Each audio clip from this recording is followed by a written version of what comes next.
Hi there, and a huge welcome to this special episode on the Voyage to Vitality channel, where we explore the power of laughter and its profound impact on our well-being. I'm Dawn Livingstone, host of the Transcend Succeed Show, and Laura and I are thrilled to be here as we delve into the joyous realm of laughter and its therapeutic benefits. And I am Laura Cross, the host of Mindful Mondays with Laura Cross. And today we're diving deep into the theme, laughter is the best medicine, which I most definitely would have to agree. We will unravel the mysteries behind laughter, sharing insights into its history, the significance of April Fool's Day, pranks, and why incorporating laughter into your daily lives is essential for optimal health and happiness. And since it's only a few days until April Fool's Day, we thought we'd kick off by exploring the origins and traditions of April Fool's Day, shedding light on the playful pranks and practical jokes that have become synonymous with this light-hearted holiday. So from harmless hoax to elaborate trickery, we'll discuss some of the most memorable pranks throughout history and their enduring appeal. And right now, I would like to we're going to invite, we have a couple of guests with us, a couple of guests that have been with us through season 2 that were willing to come back and have some fun with us and share some of these pranks. So I would like to introduce Sherry Diamond, the founder of Balance for Life and Hello. Everything is Nuts, and Joy, who is the founder of Be the Difference Clothing, LLC. Thank you, ladies, for joining us. Thanks for having us. So, I have a question. Do you guys even know the history of April Fool's Day or how it got started? I don't. Do you, Joy? Have you ever heard? I wasn't sure myself. So I had to go dig around and dig into it. So we found some fun facts. We found out that the exact origin of April Fool's Day is unknown, but it is believed to have started in France around the 16th century. So, and its earliest recorded April Fool's Day prank was played on April 1st of 1698. It was a humorous story published in a London newspaper that stated that the moon was visible from the earth. So it was kind of funny to watch this because it's actually, I don't know, I guess for some reason I always kind of thought of it as an American holiday, but it's actually all around the world. So in Scotland, April Fool's Day is celebrated for 2 days, on April 1st and April 2nd. The second day is known as Tally Day, or Tally Day. I'm sorry, Tally Day, where the people play pranks on each other's tails.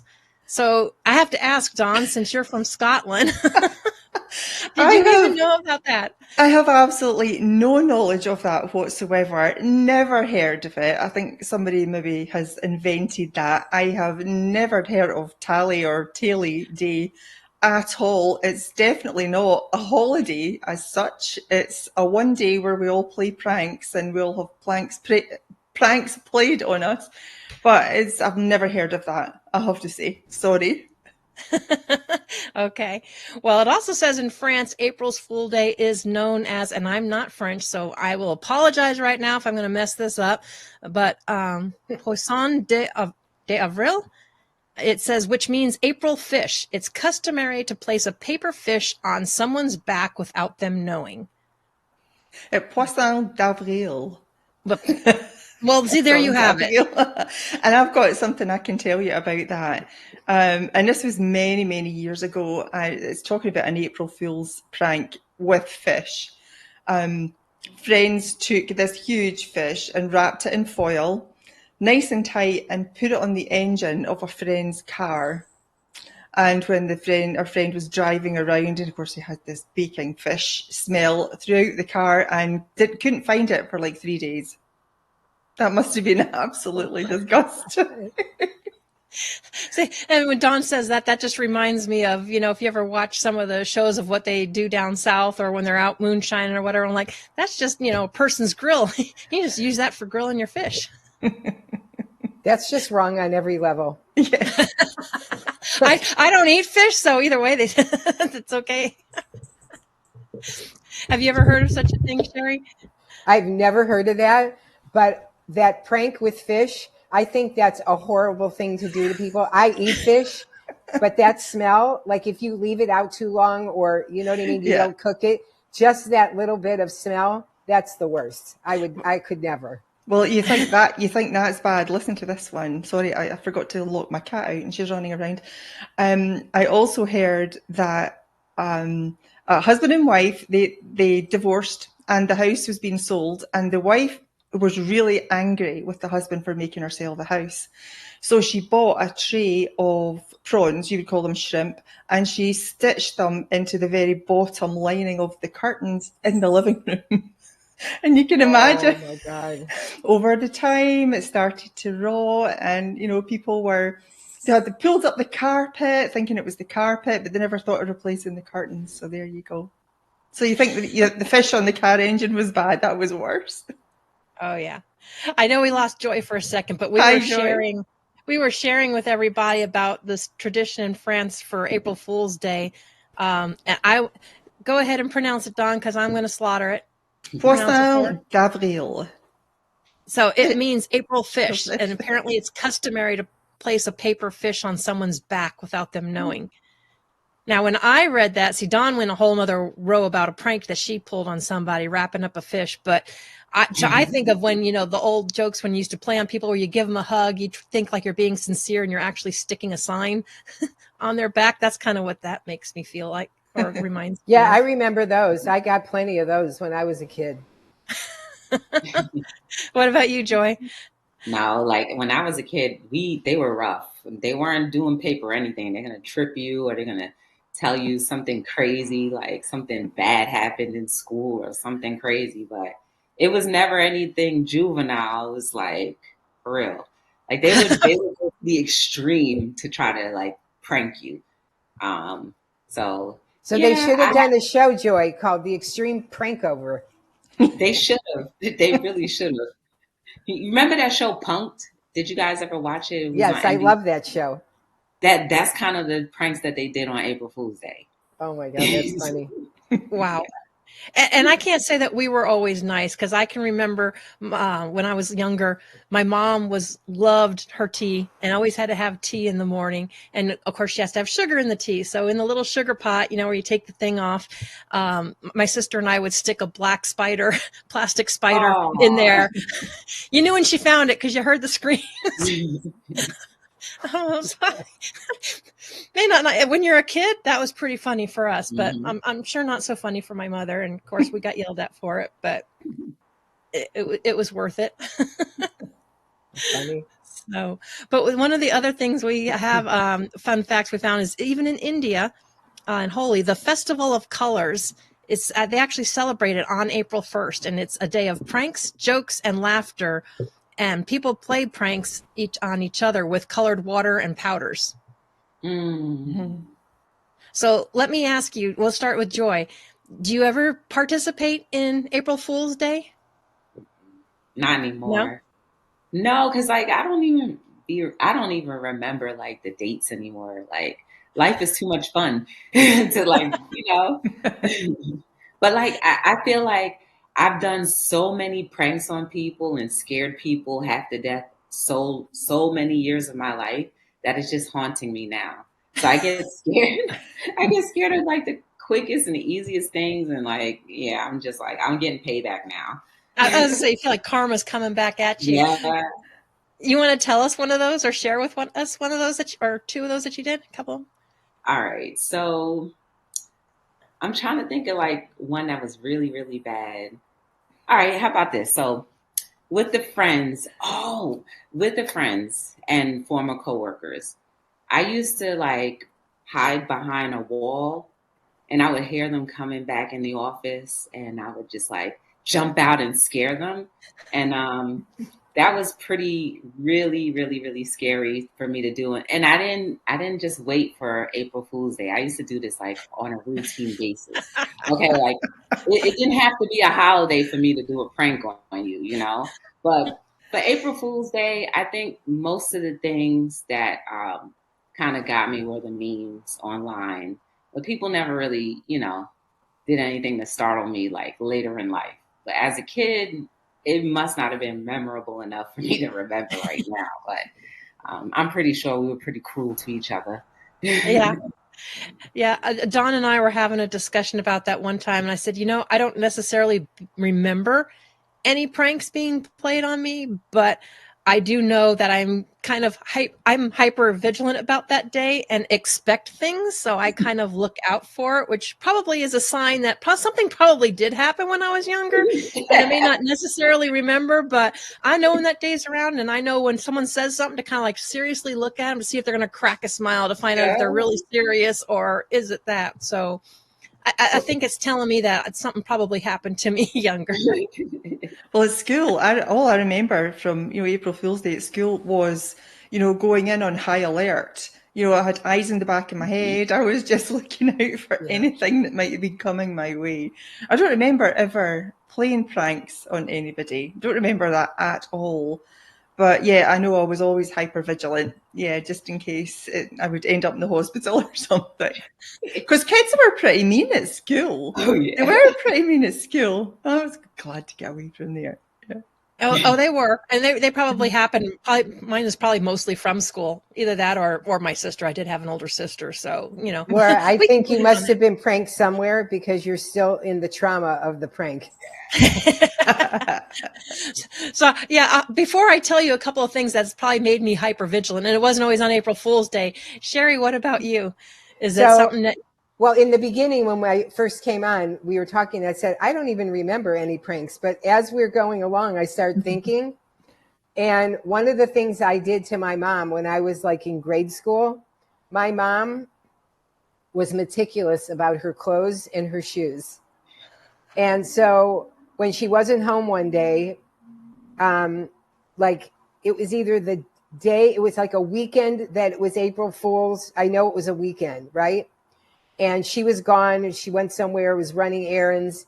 And I went in her closet and I took one of every shoe and put it in a huge bag and I hid it in the basement.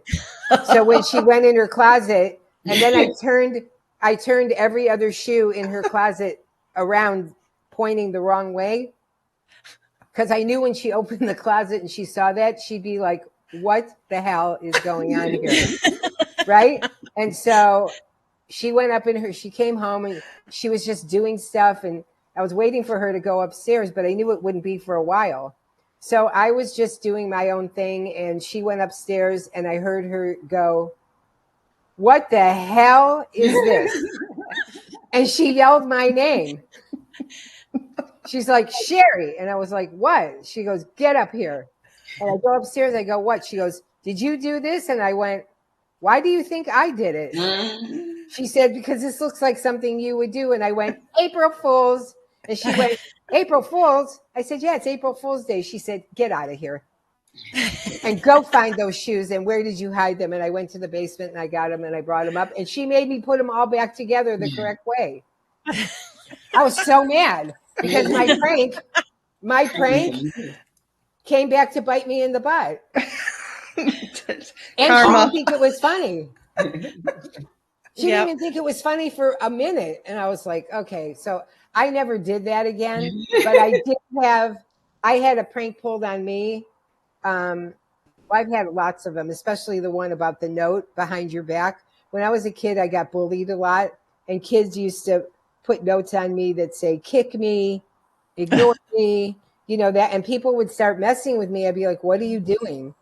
And then I didn't get used to it, but I figured out what was going on. And one of my friends, every time she saw me and there was a note, she would give it to me, and I collected them and I saved them. And then I took them to the office and told the principal, these are all the notes that people are posting on my back because they don't like me. Oh, wow. I know. It was so sad. Oh. That I'm laughing about it now.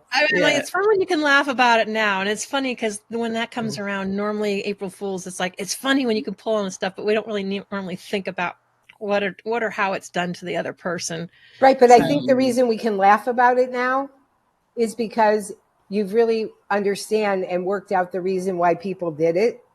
And now we don't care. You know what I mean? When you're a kid, especially with me, everything was, whatever happened, it was like major. And if it happened to you and it happened to me worse.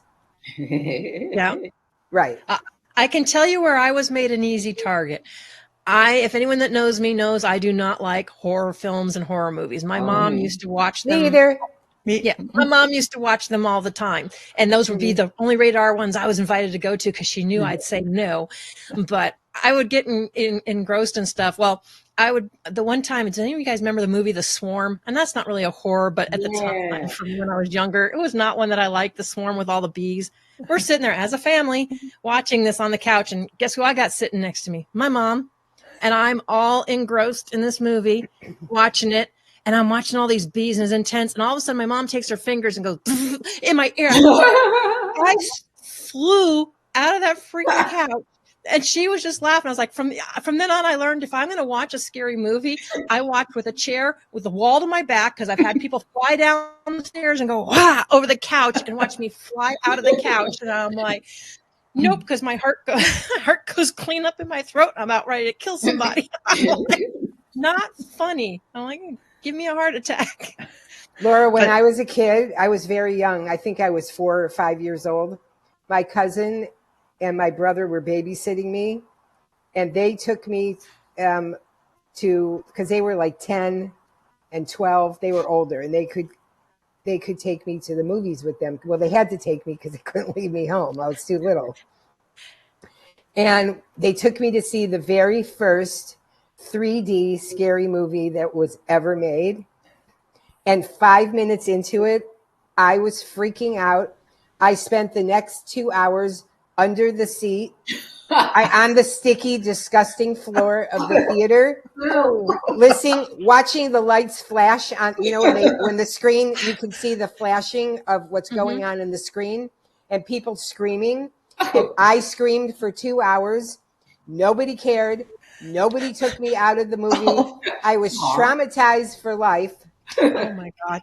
And the only other movie that I watched since then, because I got somehow talked into it, was when The Exorcist came out.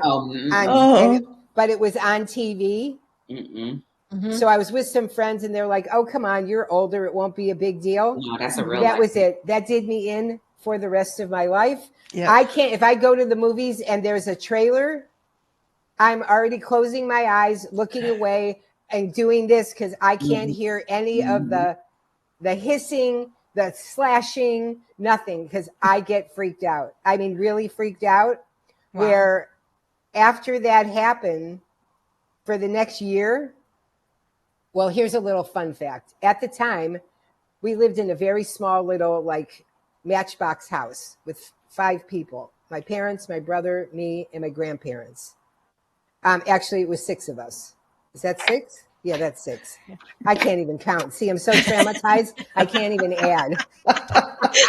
Sorry, I didn't mean to bring up trauma. This is supposed to be fun. No, it's okay. But anyway, no, I'm kidding. But anyway, I had this dream. I used to sleep in a crib. I slept in a crib until we moved out of that house when I was 5 and a half. And I slept in the same room with my brother. And every day I woke up and I was terrified because I had a dream every single night for a year that I was driving in the car with my mom, and I would look over and she was a monster. Wow. And I would every morning I'd wake up out of the dream and just dive right into my brother's bed. And one morning he woke up and I was sleeping on top of him like this because I was petrified from being traumatized. I mean, that's how bad it affected me. It was horrible. Mm-hmm. I must admit, Horrible. I saw it as well and was not happy. Not happy. It did. Exorcist is a real Traumatized me for a while. I was That's quite real young when I story. saw it. Yeah, not good. I'll tell you about a prank my husband played on me. I suppose I've forgiven him, but when we were living in San Francisco, and I love everything science fiction, everything cosmic, you know, all of that kind of stuff. Love watching science fiction movies and, you know, aliens come in air, this kind of thing. And it was a Sunday morning, either a Saturday or Sunday morning. And I woke up to him going, honey, you gotta come and have a look at this. And I'm like, oh, what's going on? It's like, there's a spaceship above the Golden Gate Bridge. I was half asleep, leapt out of bed. He was, where? Show me. So he's pulling me into the living room. And as soon as I opened the curtains, he was dying laughing. And I'm like, that was nasty. I was in my slumber. You know, that was mean. That is mean. I'm going to just say that's mean. I was like, oh yeah, April 1st. That was rotten. That's the spot. You got me in that one.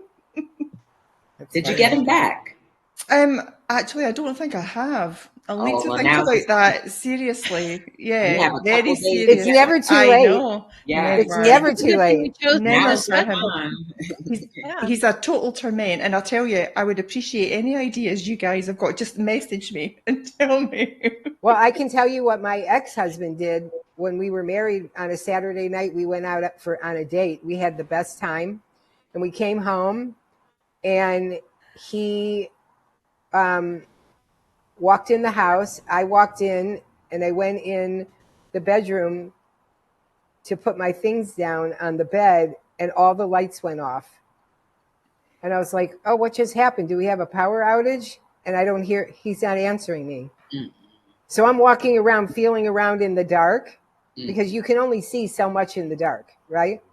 Right. And I'm calling his name and where are you? And now I'm starting to get upset because what if something happened to him? And that's why the lights are out. And you start thinking, oh my God, somebody came in the house and somebody else is here. And I kept yelling his name. And I'm like, if this is a prank, I'll kill you. But if this isn't, you still have time to redeem yourself. And this went on for like 5 minutes. And I found my way to the door and I slammed it really hard. And I walked out and I hid around the corner. Even though it was dark out, I knew I was outside. And I just stood there and he came running out the door, but he didn't see me because I was like over here and the door's over there. So he ran out and went like this. And he's like, he walked back and he goes, what are you doing here? I said, what are you doing here? And he said, I'm looking for you. I said, isn't that funny? I was looking for you in the dark. And he said, it was just a joke. I said, well, here's the 411. Your joke sucks. You know, I hate stuff like this. Why would you do it? It wasn't even April Fool's Day. It was just a Saturday night. And I just said to him, thanks for ruining a really fun night. And he goes, oh, come on, don't be like that. Have a sense of humor. I said, I had a sense of humor up until you wouldn't answer me. So then we got into this huge argument about this stupid prank. And it was just crazy. I would say that's a prank that's gone too far. Gone wrong, yeah. Yeah. Oh, yeah, and he thought it was hysterical. Hysterical. I think men have a different idea to pranks than women do. Well, and I think, but the other thing that's funny is when you do it to men, they don't always think it's so funny. It's never funny when the shoe's on the other foot. Right. Exactly. So because of those two things, I mean, April Fool's Day, I was like you, Laura. I was vigilant in school because I knew somebody was going to pull a prank. It's just inevitable. But other than that, it's no big deal. It's kind of like, for me, it's like St. Patrick's Day. You know, St. Patrick's Day, I think, is if you're Irish, you should celebrate being Irish. It's a beautiful thing. But if you're not, why do I have to care if I'm wearing green or not? Because you're going to pinch me? I mean, like, I don't get all that. It doesn't make sense in my logical brain. So St. Patrick's Day has never been any big deal to me either. Yeah. Oh, well, let's talk a bit about happiness then, because what are the sort of things that you do? Joy, I'll ask you first, but what are the fun things that you do then that make you laugh, that makes you really belly laugh, you know, like to your soul? Wow, that's a good question. I think now life is nothing but a belly laugh. Like, it depends on how your spirit is, and I'm in the spirit now in the season of just pure happiness. So, like, something that can make me laugh is just seeing beautiful babies, you know, just cute little babies, and just different things. I think because my heart is so light right now, anything I can find joy in and happiness. And before, it used to be hard for me to laugh, but now, like I said, anything can make me laugh. And even like just going to different events, meeting different people, certain things that people can do, like different motions, facial expressions, that just is funny to me. And it's not like laughing at somebody, but it's more so laughing like, man, life is beautiful. So, like, in a nutshell, that's the only way I can answer it right now. It depends on where your heart is, and it's light right now. Yeah, that's wonderful. It is, if you're in alignment with happiness and joy, then that's what you're going to experience, isn't it? Exactly. Yeah. What about you, Sherry? And if you note on how you feel when you're laughing or happy, you're a lot lighter feeling. The world is, to me, the world is not so heavy, which is why humor and laughter really has a lot of health benefits. But, oh, absolutely. I mean, it's a choice as to whether we decide life is light or heavy. You know, if we find it heavy, then that's what we're going to experience. If we want it to be light, then we need to choose that it's light. And that's what we'll experience. So, yeah, Sherry, what about you? Well, this is really easy for me because I am one of those people, ever since I was really young, I wake up happy all the time.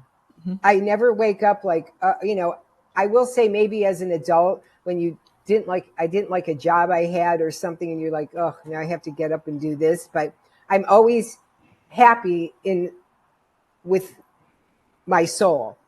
Do you know what I mean? Like when I was a kid, and I think Laura and I talked about this on her podcast way back when, I was the kid that would wake up and run down the stairs in the morning and turn the corner and come in the kitchen and go, good morning.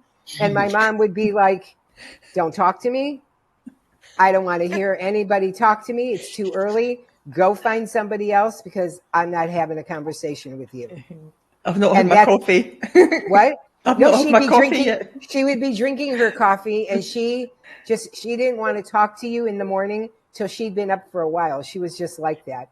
And me, I wake up and I want to talk. And when I was married, I used to wake up and if I woke up first and then he would wake up and he'd look at me and all I had to do is have my eyes open and he would say, Diamond, do not talk to me. I'm not ready.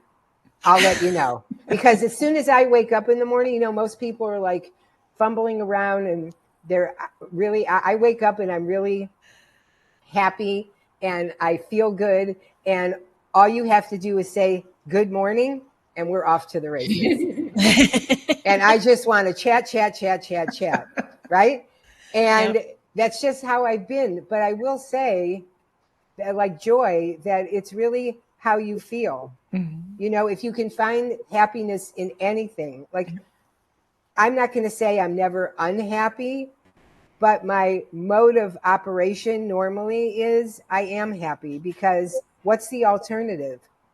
And if I'm not happy, why am I not happy? And what do I have to do to make myself happy? Like Joy, you said, well, right now I'm in this good place. I'm, and you have joy in your heart and you're happy in your heart, but you never used to be. So something must have happened to you where you figured out you needed to change that, like we all do. And that's the best part of being happy, is when you can figure out you need to be happier and what do you need to do to fix it. Yep, very true. That is very true. Laura, what makes you laugh or makes you happy? Oh, well, for one, I got to say, I can't imagine a time when joy doesn't fit her name. Yes. Ever since I've met her, she's a joy to be around. She's always bubbly. I'm sure we all, like Sherry says, we're all not always happy and stuff. But Right. it's kind of like what everybody's been saying. Once you find within yourself that it's okay to be you, you're not too sensitive, you're not too this, and you can live your true self, that just really makes me happy. Of course, I have Dakota to entertain me every now and then with his antics or facial marks or whatever, and a lot of times he's shared some things where it's like, okay, it's not that I don't like seeing him in pain, it's just the way he distorts his face and does stuff. And if I'm overtired, guess what? I've got the giggles because I can't stop. It's not that I don't care, but if I'm overtired, I just have this thing where I just can't control it and I just start giggling and laughing. He's like, I'm glad my pain is causing you. I'm like, it's not that. I care that you're in pain. It's just his whole facial expressions. It's almost like, having a comic, strip around. But yeah, I just, and it's like Joy said, it just simple things that maybe you used to bug, but if you take the judgment out of it and you just see it for what it is, and not get all judgy. It's like you see kids doing the silliest things, things that you might see on a poster. We went in town one time and we're at this big festival and apparently this little kid had to go. Oh, no problem. He just turns around and starts peeing on things on the side. I'm like, oh my gosh. I was like, the parents are just standing there. Everybody's just waiting for the parade to come and he's done doing his thing. And I was like, wow, okay. But it's just funny. It's just more fun when you can enjoy things more.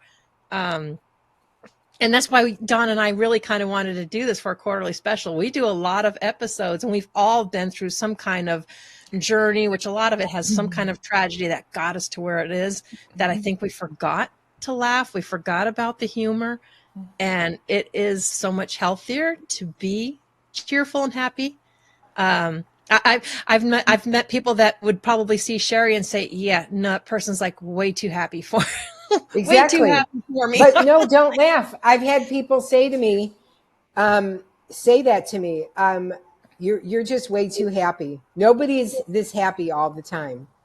But it's just ingrained in who I am. It's not like I said, I woke up one day and I said, okay, I'm going to just piss off the world and be happy all the time. No, it's just how I am. I can wake up and maybe the day isn't going great, but it doesn't mean I can't be happy. These are situations that sometimes are out of our control, but it doesn't mean how you feel inside that you can't be happy, right? And the other thing I just want to quickly interject is, before we started, I mentioned to you and Dawn that that's one of the things I miss right now. People aren't belly laughing. If I want a belly laugh, I have to watch like a comedy on Netflix or something, because that's when I really belly laugh, because people are like, oh yeah, huh, that's funny. And there was a time when people were like dying laughing over things, really belly laughing, and people don't do that anymore. And I'm not sure why. And I miss it. Like when you're around people that they're talking and smiling and they're happy, but nobody's really laughing. Yeah. Well, it's very simple. There's a very simple answer to that, but we don't have to get into that right now. No. What is it? If it's simple, say it. It's simple. We're inundated with too much data. Stuff that. Oh, well, yeah, you're right. We could get into that because that's the ruination of everything as far as I'm concerned. Well, just let's not go there. Take the time, because once we start going down that rabbit hole, it's never ending. So, Joy, you and I need to talk a different time. We're all familiar with that rabbit hole. I will tell you one thing that always kind of made me laugh. Well, first I was worried about my TV, but anyone that knows my fiance knows he's a Raider fan. through and through. No, he's not from California. He's from North Dakota, but he's always Very loved the Raiders. interesting. Loves the saying, real men wear black, speed kills. That's just a thing. He's been a Raider fan. So when me and him first started going out, and he's calmed down now since then, but when me and him first started going out, I had DirecTV. I got a DVR, so I'd record all the games for him. He gets in there. The next thing I know, he's yelling, screaming, and he's all mad because they did some stupid play, blah, blah, blah, blah, blah. And then what does he do? He hits rewind and backs it up to watch it. I'm like, okay, you just came close to wanting to throw a brick through the TV, which at the time they had foam bricks, and I really thought I should invest in one before I lost the TV, but he controlled himself. But I'm like, so what? You rewind it so you can get pissed off all over again? I'm like, I don't get it. But it was funny to watch. He gets so involved with his football and his racing that, you kind of can't help but to laugh. It's just like, okay. And I agree about, the comedy shows really do give me quite the belly laugh. That's the only thing I can think of actually that comes to mind that really makes me laugh so deeply. But I think to lift my mood and make me feel happier. I don't know how you guys feel about country singers, but I just love Chris Stapleton. I love his music. It just lifts my spirit completely, and even more so when I sing along. At least there's nobody in the house, because I can empty a room in 2 seconds flat, trust me. But I think to actually get the words out, because a duet with him, he has me duet with him every so often, and I can sing harmony a little bit for him, and that really lifts my spirit. So as long as nobody's there to listen to me, and hopefully the neighbours don't think that I'm being attacked or anything. But that certainly. So here's the realization I've come to. Yeah. Who cares what anybody else thinks? If you're singing and it makes you happy, then that's what it is. I usually do. I just wonder how they would view it if they heard me. Oh, who cares? I was at Discount Tire. This guy is singing away to whatever music in there working on the cars. And the guy's like out here waiting, saying, oh, maybe he should stick to his daytime job. I'm like, at least he's happy. He could be yelling or cursing or damaging your car. And it's like, oh, good point. I mean, everybody always wants to go to the negative. Why not be happy? Well, because that person's happy. But you see, that's the world we're living in right now. Yes, it's the norm. Instead of saying, oh my gosh, this guy is so happy, I'm so happy for him, we go and we start judging. And the only reason we do that, or the people who do that, is because they're the ones who aren't happy. That's it. Yeah. And that's very true. So much horrible things going around and all the fear stuff. It's not good. It's not good for your soul. Mm-hmm. And that stuff people would do too, where you'd be sitting there singing away and they're like, oh, who sings this? And you tell them, oh, maybe you should leave it to her or him, whatever. I'm like, yeah, well, I don't care. Who asked you? Don't care. Don't care.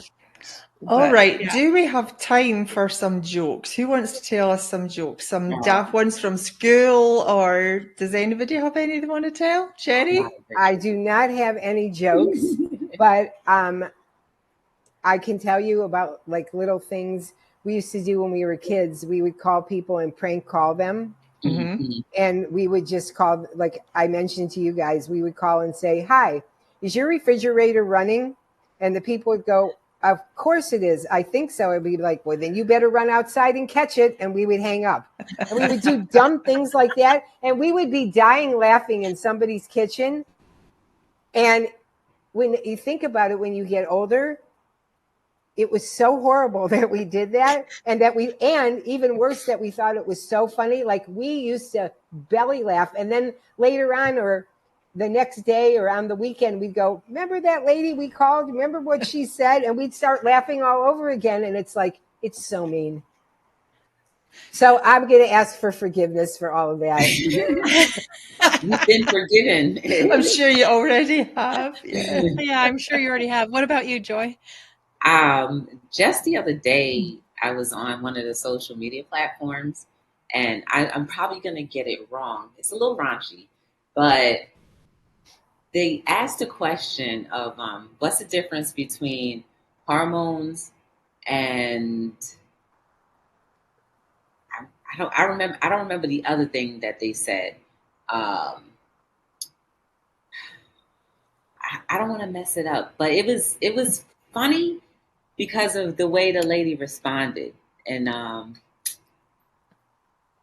what was it? It was hormones and let's just say, what's the difference between hormones and testicles or something like that?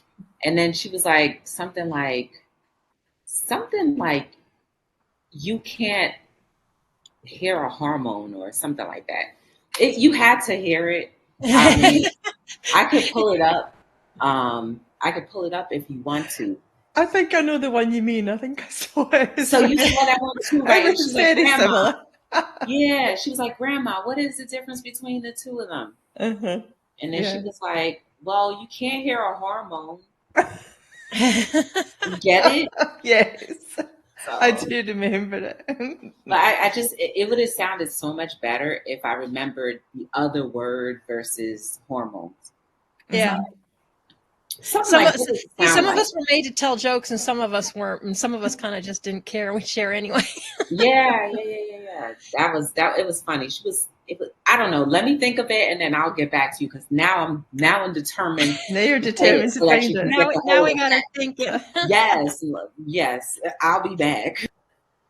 Well, I can tell you when I was younger, we used to do a lot of family road trips, whether it was a camper or the car. And when you're going long miles, you do all kinds of different things to keep yourself entertained besides I Spy. And, you can only do 100 bottles of beer on the wall for so long. And you go to knock knock jokes. So we used to do knock knock jokes a lot when we were kids. Mm-hmm. And so for whatever reason, one of my favorite ones was if you were to say knock knock. Who's there? Yeah. Okay. Sorry. I'm a sucker for any joke, so I'll play with you. So, banana. Banana who? Knock, knock. Who's there? Banana. Banana who? I'm telling you, you'll drive your parents crazy. Knock, knock. Oh, no. I'm already crazy. Come on, one more. Who's there? Orange Orange. who? Oh, aren't you glad you're not a banana? No. Aren't you glad I didn't say banana again? There we go. You can normally pull them along for so long, but we used to do it just to drive, it's just things to drive your parents nuts. Mm-hmm. It was entertaining for us because we get bored in the back seat of the car, besides you're touching me, you stop touching me, this is my half, We found ways to entertain ourselves. Yeah, we played games on road trips because my parents used to go to the automobile club place and the office, and you could buy packages of things to take with you on a road trip for kids to play games. At every vacation we ever went in the car, my mom was there 2 days before getting all the games because she didn't want to hear us bugging her or my dad. And we played games like you had to find all the license plates of all the states. And then if you had to find certain animals. So we would be looking out the window, like we'd be like this, looking for everything because we wanted to win. So we didn't bug anybody. We were having the best time. Yeah, well, some of them lose their effect after a while. We used to count train cars. If you're going by a train track, trying to count, so we came up with the same number. Or, one of our fun things. One. I like that one. Yeah.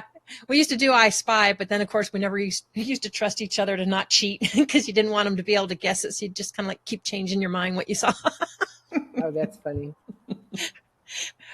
So it was always, our family was a little bit competitive. What can I say? It's always a little bit of competition going on somewhere. What about you, Dawn? Well, the jokes, I don't really remember too many jokes, but the knock knock one that we used to, that sticks in my mind was, well, let me explain something first. Do you guys have Avon here? Do we have what? You have Avon. Okay. Yep, well, we have Avon. Thing was round it when I was younger.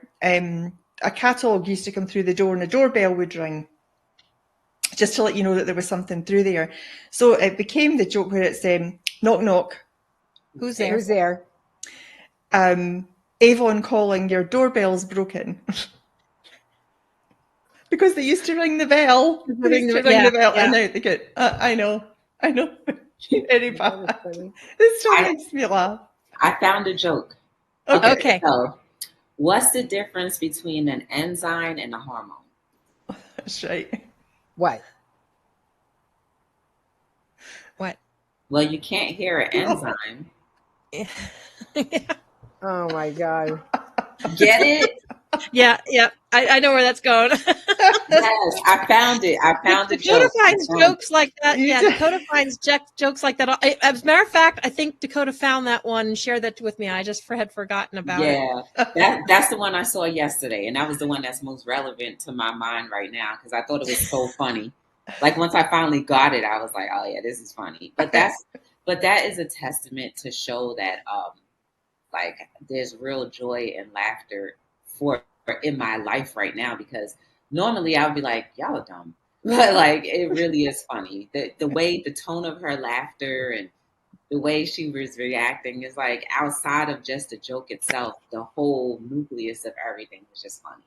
There you go. You know, I have to say it's just so one of the times we got tickets, Jeff Dunham, if you guys know who Jeff Dunham is, he was in Denver. I got tickets for him and my parents and my fiance and our friends. The 6 of us went. We were all sitting there, and all of us were laughing so hard the entire time. You're actually going like this because your cheeks hurt, you know. But we had a really good time. But I think that is the first time in a really long time that any of us had just laughed that long and really enjoyed the evening. I mean, obviously, if you don't smile very much. If laughing like that, you know, for an hour and 45 minutes, it makes your jaws hurt because you just felt every muscle that you didn't normally use. But it was a really good time. That just reminded me of that. He's one of my favorites. I like him between Peanut and Walter and Jose Jalapeno on a stick. When I need a good laugh, I like to watch the Joe Coy Netflix specials he's done because he's hysterical. He's funny. I'll have to look that one up. I'm not familiar with that one. He's got, I think, 4 of them already, and he's working on a new one. He is really funny because he really, his humor is all about the truth, and it's hysterical. I mean, he is hysterical. You will belly laugh for sure. Cool. Well, I really appreciate you ladies coming on and joining us today. I think we just wanted to be able to, you know, keep things kind of light and fun because I don't think we have enough of that around today. Definitely it was really not. fun. Thanks for inviting me. Yeah, I enjoyed it and hearing some of the poor tragedies you guys had to go through. Well, I will share with you one more because I think you guys will get a good laugh out of it. I got paid back from my mom pretty much one time. Any of you guys remember Mutual of Omaha? That Of show? course. I'm laying on the couch. You have to picture. So I'm laying on the couch. I'm watching these iguanas on this island. And I am like totally engrossed with this. Now, on top of the old TV is this little baby stuffed alligator that we had gotten from Florida some years ago that I'm fine as long as it's not in anyone else's hands. Other than that, then I would just lose it. My mom asked me to do something. I answered, but I really wasn't paying attention and she knew it. Somehow she walked across that TV without me even noticing her because I'm focused on iguanas, grabbed that alligator. Next thing I know, I had this baby alligator 2 inches from my face. I flew up out of the couch. I was screaming, stomping back and forth all over that couch. And my mom could not stop laughing. She goes, now that I have your attention, Oh, I can laugh about it now. But I'm like, oh my God. It's like, okay, I suppose I deserved that because I was just answering out of automatic response, you know, because like I heard her, but I didn't hear her because I'm busy watching and learning about iguanas. So wow. I would say from the spiders and the sugars, mom and sugar bowls and stuff, mom's had her chances to get even. Get her own back, yeah. Well, thank you, ladies. It was lovely to have you here. It was fun. Enjoy. It was nice to meet you. Likewise. All right, so we're just going to stop for a quick break. So stick around. We will be right back.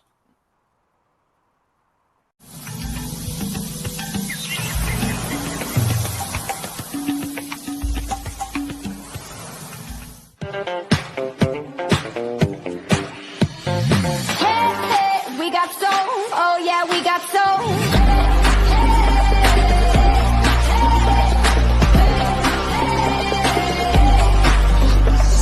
Feeling good, move them feet.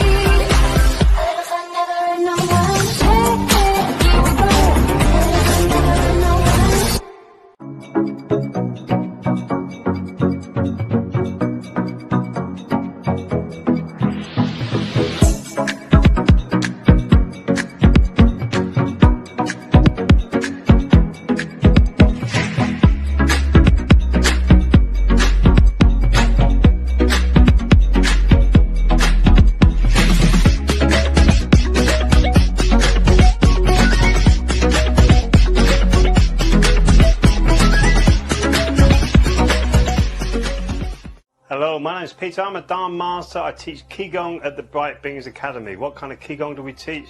Well, it helps you to get your mind into your body and your breath very quickly. We really start off with quite quick movements to help cater for the busy Western mind, coming into stretching out the meridians, waking up the chakra system and the danjons, coming into Jigan meditation, which helps you to really focus on the energy in and around your body, bringing you into that beautiful calm state where you can sit and meditate really easily, whereas maybe before you found it really difficult. So Qigong at the Bright Beings Academy will help you get more in touch with yourself.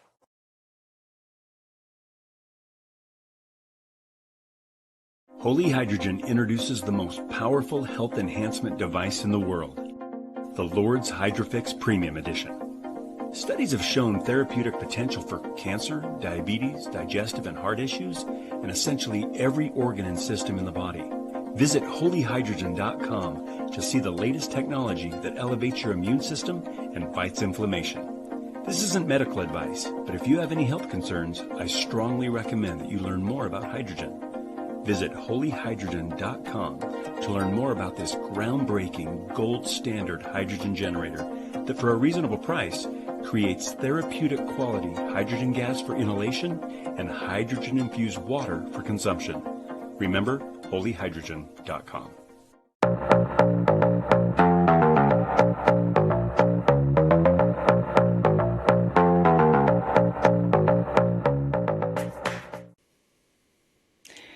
So welcome back to the Voyage to Vitality special broadcast. And now we have another two guests from our season 2 to share some laughter and some fun stories.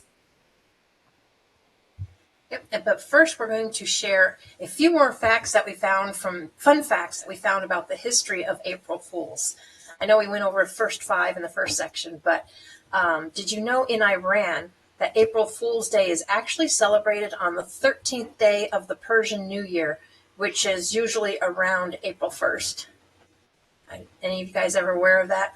No. I was not, no. No? And then actually, I thought this was kind of cool. In medieval times, April Fool's Day was known as Hilaria. It's a day of games and pranks. People would dress up in costumes and play tricks on each other. So we're not the only ones that have celebrated April Fools, but it does say in the United States, April Fool's Day became popular in the 18th century, and it's been celebrated ever since. As a matter of fact, the famous comic strip Peanuts, which I'm sure many of you would remember Peanuts, that was created by Charles Schulz, it actually featured a character named April Fool who played pranks on his friends. Did any of you guys remember that? Or see No. those? Do not. I used to read those. I don't necessarily remember that character, but I do know Peanuts and Charles Schulz. And then one of the last ones that they had was the town of Gotham, which makes me think of Batman, Yes. in Nottinghamshire, England, claims to be the place where the tradition of April Fool's Day began. So legend has it that the townspeople played a prank on King John, and he was so impressed that he granted them exemption from tolls. Not sure that's, I was like, oh, okay. So anyway, as we've discussed before, no one's really truly sure where the true origin of April Fools came from.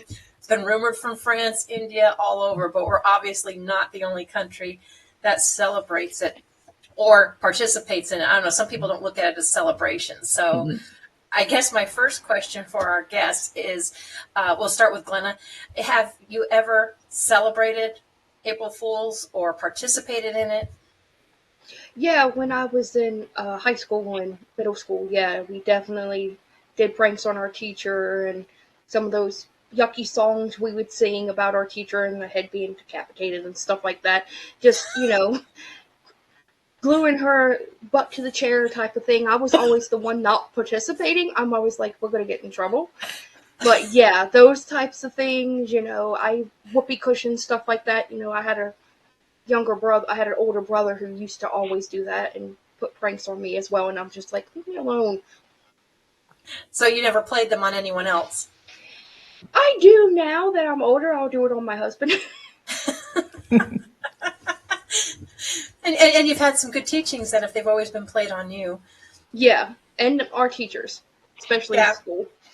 Yeah, you shared that. It reminded me of Sister Act when they do the glue and she's like glued to the chair and can't get off the chair. Cindy, what about you?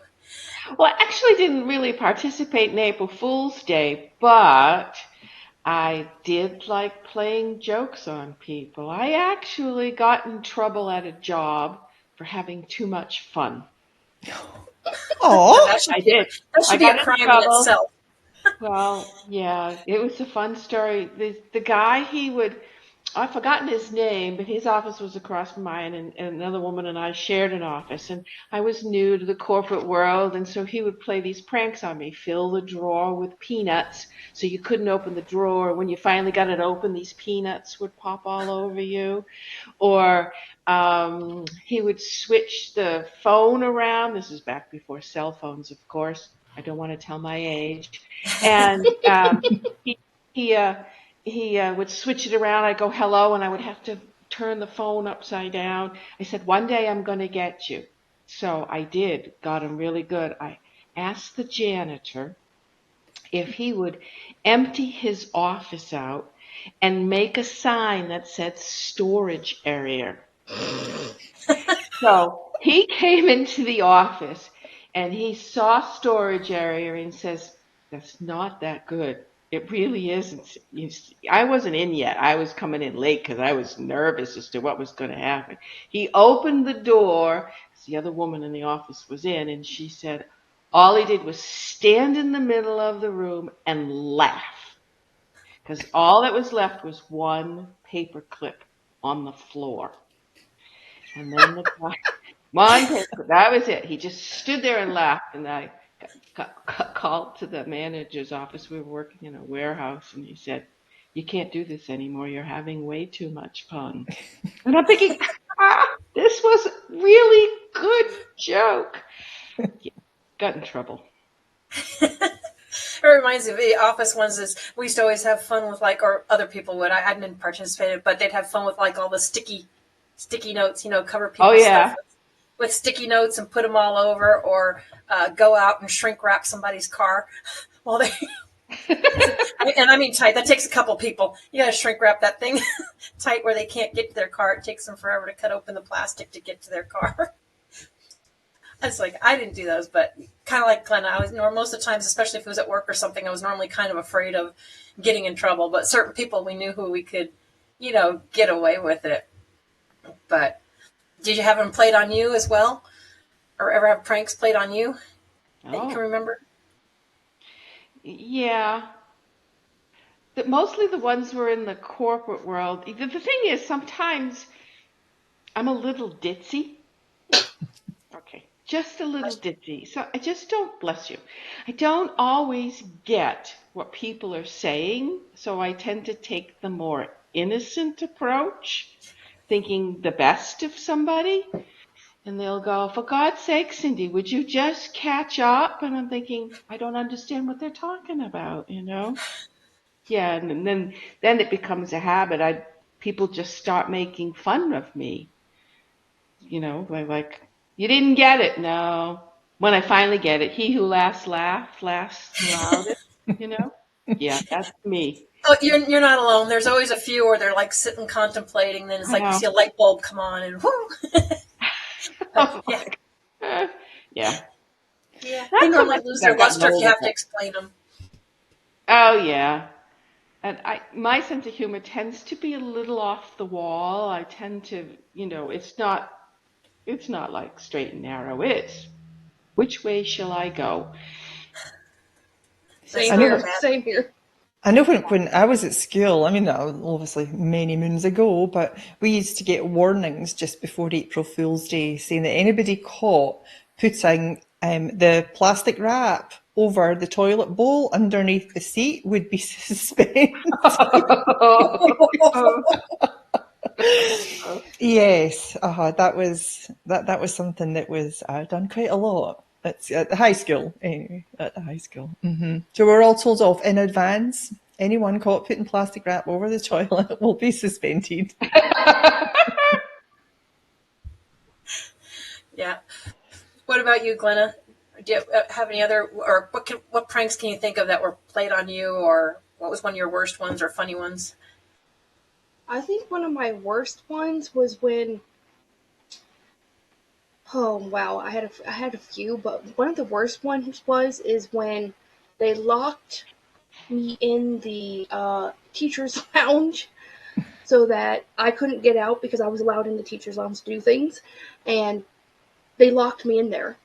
So none of us or the teachers could get out, and what they were doing was going around spray painting stuff.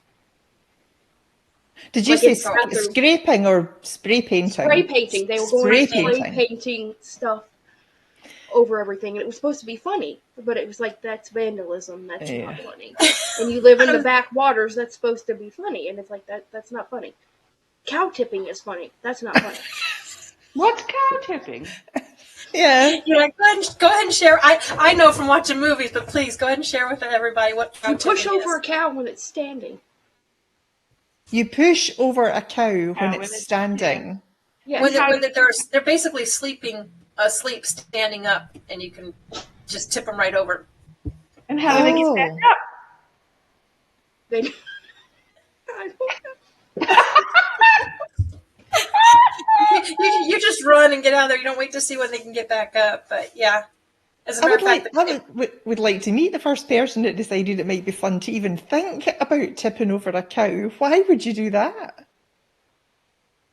Because Okay, people so- are crazy. Try doing that to a bull, though. Oh. You better be running. you better be running.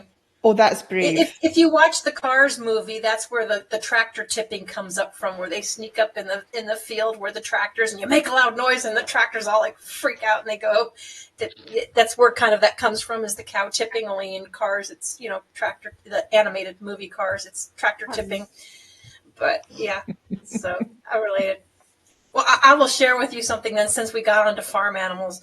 When you're in small communities or farm country, you can get really bored, because I can tell you, my fiance and I thought it was funny, but they did a thing called duck squat bingo out of boredom. You feed a duck a whole bunch of cheese, and you basically plug them up, and then you have like a football pool. You got a sheet with squares with dates and times that people bet on, and you stick it under there. What was not so funny for my fiance was he was the one that had the first watch, because someone's got to watch this duck until he does his business. And we're at whatever square he does his business on, that's who won duck squat bingo. And that's what you do when you're up North Dakota and you're bored. You're bored. Oh my goodness, that poor duck. But if the duck, That's what I'm thinking, poor duck. but how do they know if the duck poops on the spot? On the square. Because someone has to sit there and watch them 24/7 and not take their eye off. And he got volunteered for that, so he was there at like 2 a.m. So that kind of backfired. Oh That my kind of goodness. backfired on him. It's just some of the things, weird, it's funny things people do. Well, So what are some fun things that you've done? Or just, yeah. I was in Parker City in Utah with my brother and sister-in-law, and we went to a restaurant. And they left before me. I had to go to the bathroom, and I'm leaving out, and the waitress is going, Miss, and I'm thinking, we paid our bill. I don't understand why she's calling me. I had a stream of toilet paper coming out of my shorts like an elephant tail or whatever. Oh my. She's like, Miss, and I'm like, well, yes, you have toilet paper on your pants. I'm like, oh my God. I'm glad she did, because my brother and sister-in-law would have let me walk around with the toilet see how paper. long, watch everybody's reactions. Yeah, gotta love those. Thank goodness for the waitress. She was wonderful. I think the funniest thing I ever did was I was at the park eating, and you're not supposed to feed the squirrels. So the squirrels kept coming up being like, I want your food. I'm like, all right. So I gave some squirrels some chocolate and other stuff like that, and then I didn't realize that he was going back to bring his friends. So all these, 10 squirrels came around, and I was like, okay, I'll feed all these squirrels. And then the park ranger came over to me, and he was like, you're not supposed to feed squirrels chocolate because they can have gastro issues. I'm like, can they explode? He goes, yeah. I'm like, no, they can't. And he was joking. He's like, no, but they can have problems. You're not supposed to feed them. But it was like one squirrel came up, and then he brought all his friends. I'm like, I'm going to be attacked by squirrels. No, but I will tell you, they do get curious. I started feeding the squirrels here. I got the little corn cobs on the holders, and I put one up, and it took a little while, and I had 3, and then I put the second one up, then I had 6. I finally got up to about 15 squirrels. I think my neighbor picked off some of them, but I was up to 15 squirrels. I just keep changing out the corn cobs. They finish up the bird seed, and I like having them around. They just come up every now and then. They'll come. You'll see them looking in the window. They'll come a little bit closer and check, then they go hightailing it out. They don't stay that close, but I think they're fun and entertaining to watch myself. Our birds here, where we're at, since we have some woods behind us, if we don't put out the bird seed and it's wintertime, they'll fly to the window, perch on the window, and the cat's like, yeah, they fly and perch in the window, and I have a cat, so the cat's like, get the bird. Ours are the same. We've got 4 cats, and they sit at the windows and they watch the geckos running around, or the squirrels, squirrels playing, and the birds landing on the deck outside. But we've got a huge big bird feeder, and usually when we filled it up, they'll go through like a 20-pound bag of bird feed in a season. And we started putting a camera out there at night to see what's going on. And we were wondering why it was going down so fast. And here is this family of raccoons in raiding this bird seed, and they're swinging from it. They're swinging around, and they're scooping it out onto the ground so that they can eat it from there. No wonder we were going through it fast. I have suet packs and 100 pounds of, like 50 pounds of the wild bird seed and 50 pounds of the sunflower seeds, and they will go through that in a month. Not a season, in a month. You want to hear a story about a possum? Go. We have possums that come up here, and there was this one baby possum that kept coming up on the porch, because we had cat food at the time, because we had an indoor outdoor cat, and it grew up going on the porch. So one day my husband went out there, and here comes possum. He just scurries off, and he's trying to get through a lattice. We have lattice, and he's like, my husband, I walked out, he goes, Possum, you cannot get out the lattice. You're too fat for that. And he got stuck in the lattice. Oh, no. So we had to push him out. That poor little thing. Yeah. We have them around here too. They're fun to watch. I can tell you a quick story that this is from my younger days in the UK, where drinking was a real thing. We used to drink pretty heavily in Scotland. I don't touch it now, thankfully, but back then I used to drink quite a lot of alcohol. And this was about probably 18, 20 years ago now. My sister and I, got a younger sister, her and I went to this club in the town that I was living in, and we'd had probably several too many. And it was in the middle of winter. And to get to my house, we had this road takes a very sharp, it's like quite a sharp hill with a steep curve in it. And they have like a railing along the side of it on the sidewalk. And it was so slippy and so icy that the two of us are hanging on to trying to pull ourselves up this hand railing, killing ourselves laughing because we just couldn't stand it. It was too slidey. So that was the first part. But the second part was when we got into my house, made a cup of tea and we sat for a little while, and she said, I'm just going to go home. I'm going to go and phone a taxi. So we called a taxi, and then the taxi arrived, and she had obviously had way too many. So she was walking down several steps down from my front door. And on the way to the gate, I think she lost her bearings, or she wobbled a bit on these big high heels she was wearing. She turned around, did a 360 degree, lost her balance, and ended up head first in my hedge. It was hysterical. I had to pull myself up off the floor. I could not stop laughing. The taxi driver, she was exactly the same. She was killing herself laughing. And to this day, that is something, if we see something similar, like a reel on Instagram or Facebook or something, we'll send it to each other. And it's something that so sticks in our minds. But she laughs just as much about it now as we always did, but that was absolutely hysterical. That was something that made us really belly laugh. And when we think about it, it's still exactly the same. So it cheers us up when we think about it. I actually have a drinking story, my own drinking story. I Go used for it. to drink quite a lot. See, now you brought up alcohol. All my bad stuff. We've all I had those used to do times. Yes, that's it. That we used to do, Used Cindy. to, We don't yeah, do them used to. anymore. No, I don't drink anymore, but No. because, I had to stop. But anyways, but the good news was when I got drunk, which is quite frequently, I was a happy drunk. Yes. I was a loud one, but I was a happy drunk. So in Massachusetts, where I used to live, where I grew up, at the age of 18, it was legal to drink. But prior to that, my mother used to say, if you're going to drink, you're going to drink at home. So she'd let us have a glass of wine or, whatever. I tried beer. Oh, yeah, beer didn't work for me. There was a graduation party that I went to. And I started with this much gin in the glass and that much tonic. And by the fourth one, there was no tonic. There was just gin. And on the drive home, there was a hairpin turn that I had to go around. God knows that I'm so grateful I didn't kill anybody, because I don't know how I made that turn without getting on the other side of the road or whatever. But the driveway that I had, we had a circular driveway, but my mother never wanted me to block the garage, so it was built up.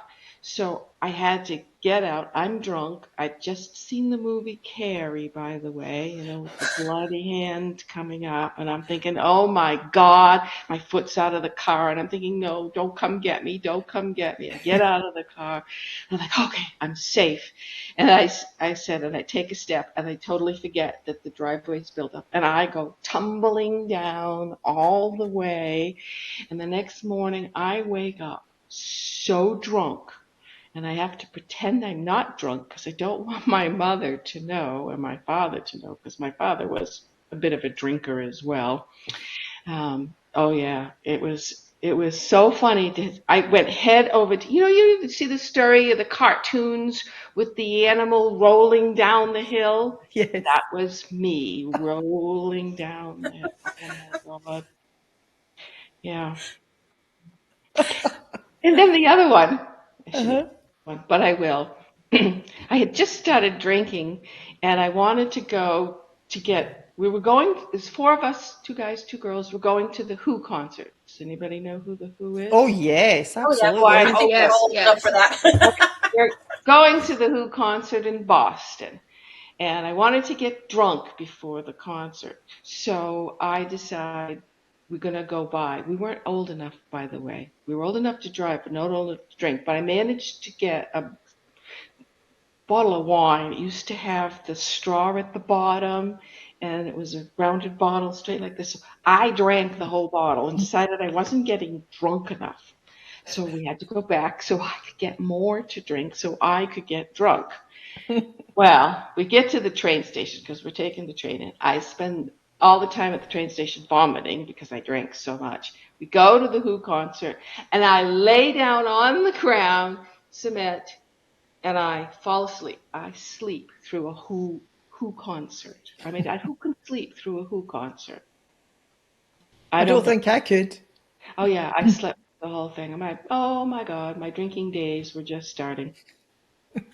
I saw a guy do that in front of us at the Van Halen concert. All the loud music stuff going on. This guy had been passed out in his chair, from drinking and whatever. And when Eddie Van Halen gets to the really long guitar solo where everybody's tired, now we're sitting down. Oh, he stands up and he starts going. And that's the person that's going to go back and say, oh, what an awesome concert, when he was like passed out for pretty much because the person next to him pulled him down and he hit the chair and just back out. And I'm like, okay. I'm like, and concerts are even more now. So I'm thinking, okay, why are we spending all this money just to do this? You weren't even there to really see it or enjoy it, but like, okay. Just paid all that money to go for a nap. Oh yeah, that's basically what he did. Yeah. Yep. I have no idea who all it was, of you but guys. Like, wow. I'm the youngest one here and has never went to a concert. You've never been to a concert? Oh my Still? goodness. And my husband has. I have never went, he's went and seen a lot of people. He even went to Ozfest and stuff, and I'm just like, you got to see the people, and I haven't got to. I'm gonna be 36 in August, and I'm like, I've never went nowhere. But I lived in New York, and I went to Broadway, which he hasn't. There you go. Broadway's fun. Makes up for it. Easy Alive. It's got a different energy than a concert. Oh yeah. Well, depending on the concerts too, they all have different energy. Yeah.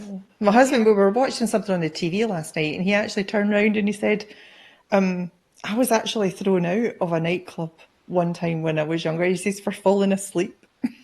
I said, you fell asleep like a dance club? And he went, yep. He said, I think I'd had one too many. He says, and I just fell. He can fall asleep on a dime, like at the drop of a hat. You could be sitting beside me on the couch at night, and the next thing he's the head nodding, fall asleep just like that. So it didn't surprise me. Yeah, it didn't surprise me when he said he got put out for falling asleep in a nightclub. I just couldn't do it. Too noisy places, too noisy.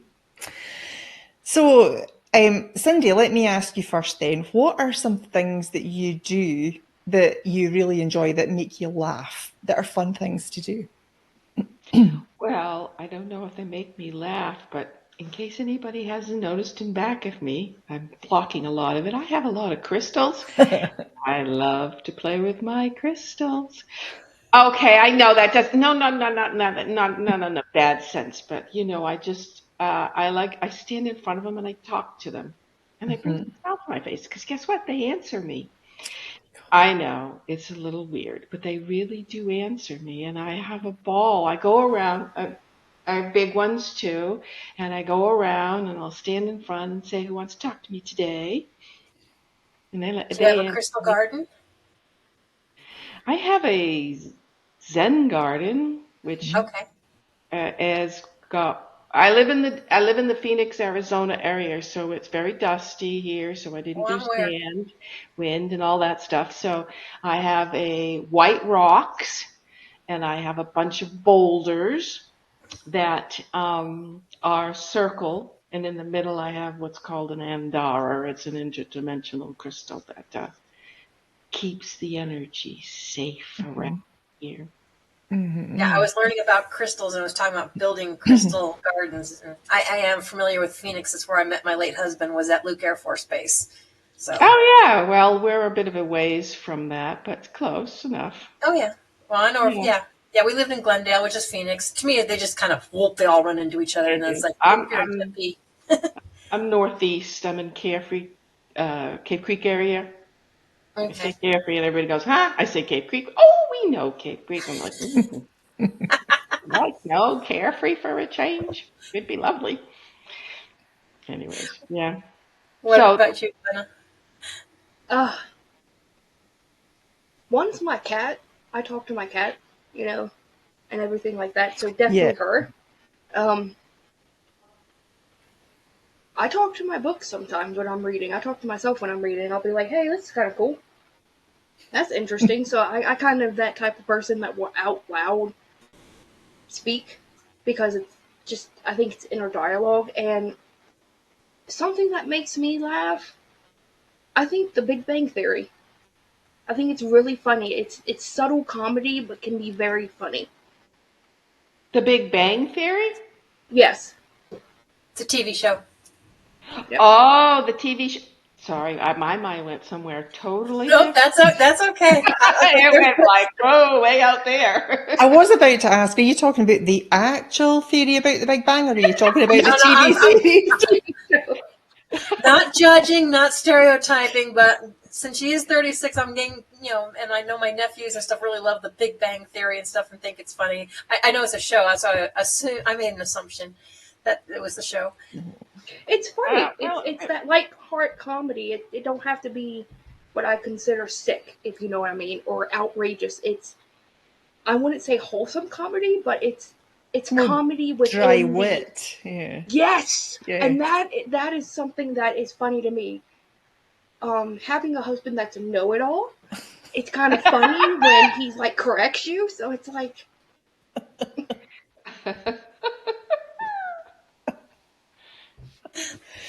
What about you, Laura? What are some fun things that you like to do, you guys?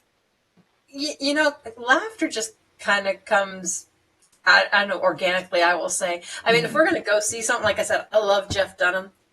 My family went that time. Like I said, we laughed so hard, my face hurt. I didn't realize I hadn't used those muscles so much, and my face just hurt from laughing. So I always love when he comes on, but we can make our own entertainment pretty much out of anything. I mean, Dakota and I take a lot of long car rides because we go back to see our family and see all this. And I don't care whether it's his music or my music, which I listen to anything. He's hard rock, everybody. He'll be sitting there and he starts changing the words and he makes his own words to the songs. And damned if I don't have those stuck in my head when the song comes back on. I'm hearing his words instead of like the real words. I'm like, thank you for that. I'm like, but it's just one of the ways we entertain ourselves on car trips. Yeah. But we'll do that off of shows and watching, football and football or racing. And I'm like, okay, they realize what that sounds like, what they just said. It's like, I interrupt just football. I know we talked earlier about, going to see comedians and stuff. And the one comedian that I miss, he's from Scotland, was Billy Connolly. Do you guys know of Billy Connolly? I've heard the name. His nickname is the Big Yin, meaning the big one. And he had this really pointy beard, usually purple. And he would come away with some of the most hysterical one-liners I have ever heard. And one of my good friends back in Scotland, actually, we've not been in touch for ages. I need to get back in touch with her. But her and my thing was always to throw Billy Connolly one-liners at each other and note the response. And that used to have the two of us just, doubling over laughing with some of the things that would fire back. They were just hysterical. But yeah, if you can Google Billy Connolly and maybe something from, 20 years ago, because that was the most hysterical. And if you can understand him, then kudos to you. Scottish accents, impossible. I worked in sometimes it is, yeah. I worked in Amsterdam, and there was a Scot, and I would drive him to and from work because I had a car. I'd drop him off at the hotel or whatever. And I didn't understand one word that guy said at all. All I did was go, sure, This guy thought I was wonderful, probably because I didn't say anything back to him, but I had no clue what he was saying. And then I get a message later from another guy. He really likes you. Yeah, well, I don't understand a word he said. Yeah. Oh, my God. He just was, thick. Yeah, some accents are really funny. Yeah, I think Scott Irish is easier to understand than some of the English stuff, especially when you get into Western English. It's like, what would you say? That's a whole new language. Well, I'm married to a Brit, and I'm going to tell you, to this day, I still have to translate words for Americans. He'll say things, and they'll go, oh, my God. And I'm like, no, that's not what it means in Britain. Oh, yeah. So, you start learning that about other countries. Because I was talking to this one person, and we were talking about being stuffed. Normally, when you eat too much, you feel stuffed. It has a whole different meaning in Australia. It means you're pregnant. I didn't know that. Whole different meaning. So, you kind of have to watch who you're around and what you say. It's you say something like looking at you, and I was like, oh yeah, no, I'm not. I'm full from eating. I'm like, let me rephrase this. In Australia, it's not the baby, it's Bubba. Everything's about Bubba. It's not about the baby, it's about Bubba. Another fun thing I like to do is I think it's, you said fun and funny, is family history. And I think going down that way is kind of funny, especially when you find you have Scottish and Irish ancestry and then you're trying to read all the documents. It's like, wait a minute. This place isn't this place anymore. Because they changed names and stuff. It's like, wait a minute. This is not Ireland. Oh, this is before England took Northern Ireland. Okay. And you're trying to get all that. And then it's like maps. Trying to find maps. And it's like, I think the funniest thing was when I was looking up Welsh history. And I was like, wait a minute. This is Wales. Back in the Middle Ages. Wait a minute. Isn't this supposed to be part? I got tired of it. I'm just like, I can't do it. So I'm like, I'm giving it to somebody who can, like my mom and husband. And they're like, it's right there in front of you. That's how all the names are. Yeah, but it's all Mac and all that. I mean, son of this. Confusion. So I have to ask you guys, did any of you guys ever go through the phase just to drive your parents nuts where you took everything literally? Like if they tell you to cut it out, you stand there and you're like, cut it out. or if we were watching a movie with the family, my parents would tell us to go hit the bathroom, hit the sack, and that's my sister ran out of the room, smacked the toilet, smacked the bed, came running back in the room, giggling, and they're just like, oh my God. We went through our literal phase where everything they told us to do, we would do it literally. It's like do the literal meaning instead of what they meant. I don't know if anybody else ever did Can't that. say I did. No. Yeah, me either. I think I was probably too scared to do anything like that. Either that or we were just special. I don't know. It was just been special. Never know. What about some other funny stories? Have you got any, or maybe some jokes? What about you, Glenna? Do you have some jokes? Don't make me tell you these bad ones I've got lined up. No jokes that I can actually remember. I think the only one that I joke around about is me and my husband like Cat Williams. We like that, and he was talking about his son, and he was saying something about video games, and we'll say one of the lines from it, and I can't remember it. It'd be, and we'll do that, like little one-liners from that, and it's like, I think one of them was about like the cows growing horns. So we'll look at it and be like, okay, hopefully this ain't clone meat, and we won't grow no horns. Cindy, what about you? Oh, I've got an age one. I think it's funny. funny. Yeah, being the oldest in the group here. A few years ago, we had to move my parents into assisted living. And we would go at Thanksgiving and Christmas to visit, and we would eat our meals there. My mother would just pay a little extra for us. So, and I'm vegan, and so I got up and was just wandering around and talking with a couple of the servers, and I said, geez, it would be nice if you had some tofu for vegan.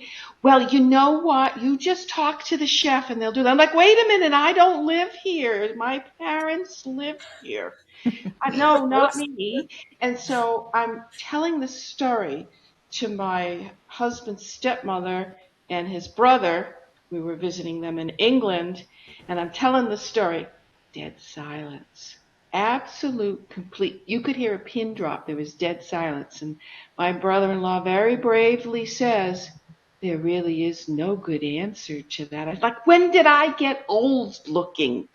When did that happen? How did I get old? I was always, as a kid, really young looking, and all of a sudden I got old. I don't know. I'm not that old. I'm 65, by the way, but I'm old, but I'm not that old. You're not old. No. Life begins at 60. It really does. It's halfway. Yeah. I'm 56. I tell people I'm just getting started. It's only a number. Oh, yeah. I'm just getting started. Okay, number. Mm-hmm. But I will tell you, Christmas time is a time you can have some fun with people, especially if you have those people that nowadays, okay, my mom takes a lot of time to wrap and make the presents have a theme and all this stuff. So even my niece's son or baby is taught to ooh and ah before we tear into it. But when we were younger, we just used to shred everything. So you can kind of fix that. You get a package and you get some duct tape. You duct tape that sucker all the way around. You give them a duct tape box and then watch how long it takes them to open it. Of course, nowadays our family's one of the boys. Oh, someone's always got a pocket knife. Just pop it out. Get the fun out of that. It's like, okay, who's got the pocket knife on? And it's like, all right. But we used to do that, or we used to try and trick people into thinking that they had something like really huge, and you get a huge box when there's really this small box in there with something, and you weight it down, and then you wrap it. So they think it's really big and heavy, and they get all excited, and they're just like going. Oh, I've got newspaper. Oh, I've got a phone book. It's like until you finally get to what the little present is in it. It's a good way to have fun with people. I am clearly not a prankster. Based on some things that you guys have done, I tell you, I need to live a little more, I think. If you get tortured enough when you're a kid, you learn how to start fighting back and just I suppose, okay. Yeah. I have to agree with Laura. You end up doing that. Especially with your own kids. You end up doing that with your own kids, and they're like, that's not right, and they start crying. It's like, I'm sorry. And until they get to that stage and they're older and they have their own kids, they'll see the humor in it then. Sometimes the humor comes later. Yeah. Okay, what about some jokes? Do you guys have any jokes at all? Laura, I know you have. You must have some. Oh, no. I shared the bad one last time, so you go right ahead with whatever you have. Because I shared the knock banana joke last time. I'm like, no. I've got some like just as backup here, but these are like cringeworthy ones. But hey, you never know. Why don't scientists trust atoms? Oh, it has something to do with them splitting. Because the apple fell off the tree? No, atom, ATOM, atoms, I think. So I know what that means. I was making a pun on it. Okay, sorry. Told you I don't think like Adam. Okay, he fell off. He ate the apple off the tree. Mm-hmm. No, sorry. Because they make up everything. Oh, okay. I got you. Yeah. Why did the Scarecrow win an award? From hanging around, probably. Because he was outstanding in his field.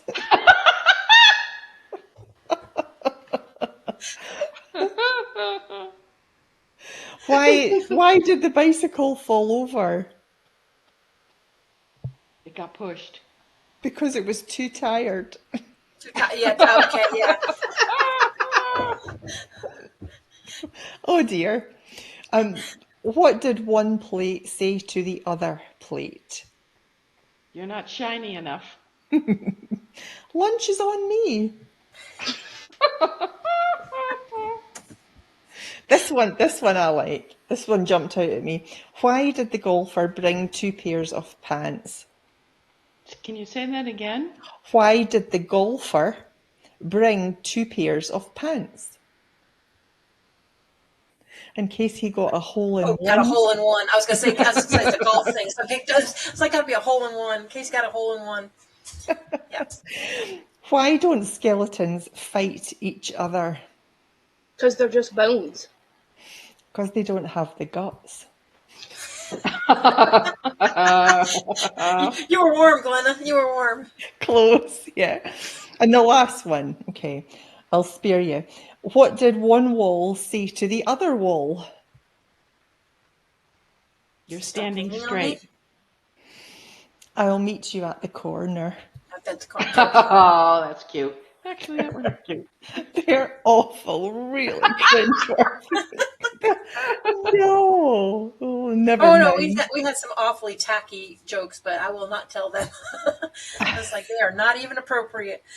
Mm-hmm. Yeah. They were when we were kids. They thought they were funny. I'm like, yeah, no, not. They lost their fun now. Mm-hmm. Like, and so, do you have any, Glenna, of your favorites? Not really. I know my son has done a few jokes, but I can't remember any kind of like what's white and brown and red all over that the sheep thing. I can't remember. What's white? I know what's black and white and red all over. Yeah, that. He's done those ones. Yeah, he's done those ones. I mean, there's been a few ones, but I never remember them, truthfully, because they're funny in the moment. Yeah. And repeating the same ones, it kind of loses its value. But I can watch different comedians that I like over and over because that's funny. Oh yeah, certain ones definitely. Mm-hmm. You ever find yourself watching those movies where you know what's coming up and you just start laughing before the part because you've already seen it so many times?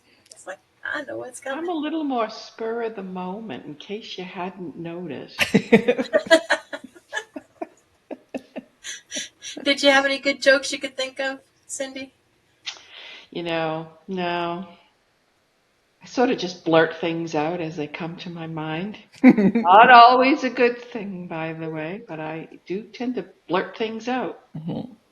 I will have those moments where I'm really quick to come back, and there's other times where it's just Yep. Yeah. It's not coming to me. And by the time it comes to me, it's like, okay, now it's way too late. Okay, so I think this is funny, and so many people don't think it's funny, and I'm trying to be funny. Just in case you're wondering, I have had ovarian cancer. I also have another type of cancer, stage 4. Okay, that's not the funny part. The funny part is I say to people, well, because I've already had ovarian cancer, I'm going to skip the breast cancer one. And everybody goes, look, your faces are all shockingly scared, like I'm going to say something that's hurtful. Nope, you're not. It's funny. I'm going to skip breast cancer. Yeah, no, you look at the look on your faces. It's having a different mind. So I will tell you, when my fiance was going to be losing a toe because of his diabetes, he did that, back in 2022 when we got here. Everybody's face in the hospital is like, you realize we're talking about losing a toe, possibly a foot. I said, I watch Shark Week every week. I said, Paul DeGelder lost an entire leg and arm, and he still swims with the shark. I said, we're talking a toe or foot, not the whole leg or the life. So we're good. Okay.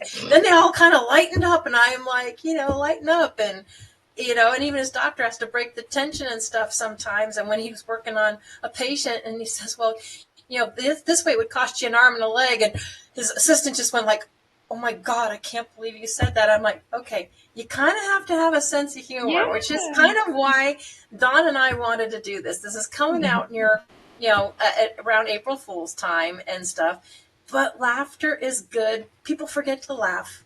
And the big, deep belly laughs and stuff, they're good for you. They're healthy. I mean, it releases all those endorphins. There's so many health benefits, to being able to smile. And I would say if you start laughing and smiling, and your muscles are like super, super hurting, then that probably says you are not laughing or smiling nearly enough. Well, you're not going to need plastic surgery if that's the case. Yeah. Do your own facelift. Hey, it pops They out. have laughter yoga. People do laughter yoga, and I think it's great to be able to do yoga and laugh at things. Like even some places have goat yoga. It's like goat. I've seen yoga. that. Yeah, I don't know about laughter yoga, but I've seen the goat yoga. Wow. What is goat yoga? Okay. Oh, you've There's noticed yoga goat with yoga? You're doing all your positions, your downward dog and stuff, and the goats are running about all over you. Yeah, They could be they're standing jumping up on your back. jumping over. Oh, yeah, I don't think I'd like that very much. I don't need a goat lot for of that. I people have a pay cat money that for does that. Me too. I don't know what the aim of that is. I don't know how that would be helpful. I don't know. I'm thinking you could do laughter yoga right next to goat yoga, because I'd be busy laughing at whatever. Laughing at the goats. The goats over there. Oh my God. Don't know about having a goat crawling on me, but it would be fun to watch. I suppose it all depends on, which end of the joke that you're on. Are you the one giving the joke or the one in receipt of it? I remember when I was 13 years old, I was in the house, quite the thing, bare feet, and it was spring, which is really cold over there anyway. And my dad at the time was an SSPCA inspector, which is your ASPCA. And he was friend with the local police, and they used to stop by occasionally and have a cup of coffee with them. And they came in this day for the cup of coffee. And then all of a sudden, the next thing I knew, the two of them were dragging me outside. And they handcuffed me to the outside So you fence. got cuffed and stuffed. They handcuffed me to the fence. And then the worst thing is, they went back in, had their cup of coffee, and I'm thinking, I'll hang it out here and things will be fine. When they come out to go, they'll let me away. No, they did not. They had their coffee, they came out into the car and drove off up the street. And they were away for a good hour before they came back and let me out with these handcuffs. I was mortified. No idea what I was supposed to have done, but I got handcuffed right at the edge of the street, at the beginning of the street, where everybody driving in was giving me a wave and a honk and a horn. And I'm like, some people are going to suffer when I get my hands on them. That was a big military prank they used to do, especially when they were overseas. They called it cuffed and stuffed. If you're going out drinking and, celebrating stuff. And then they, have somebody come in and pretend like they're doing something wrong and, read them their rights and cuff them and stuff. And then everybody would just crack up laughing because it was just a big joke, because military wise, you get arrested, you're going to get in a lot of trouble. But so, yeah, that was their sense of humor. But yeah, they called it cuffed and stuffed. Cuffed and stuffed. Well, there you go. What a great conversation, ladies. It was fun. Yeah. Oh, I needed a laugh after last week. Yes, last week was one of those weeks. I don't know if everybody else had the same week, but I was so glad that Friday came along. Absolutely. Why? What was so bad? I was just really busy. Technical issues. I'm glad Friday came along. I didn't have to think about work for a couple of days and what wasn't going to work. Yeah, definitely need laughter. But thank you, ladies, for taking the time to come back and join us and sharing some of the fun. Thank you for having us. And thank you. Thank you. You're so welcome. It's lovely to meet you, Glenna. And thank you to the viewers watching either live or on demand. So until next time, just take care of yourself and make sure that you have many laughs. Thank you very much. Bye, ladies. Bye. Bye.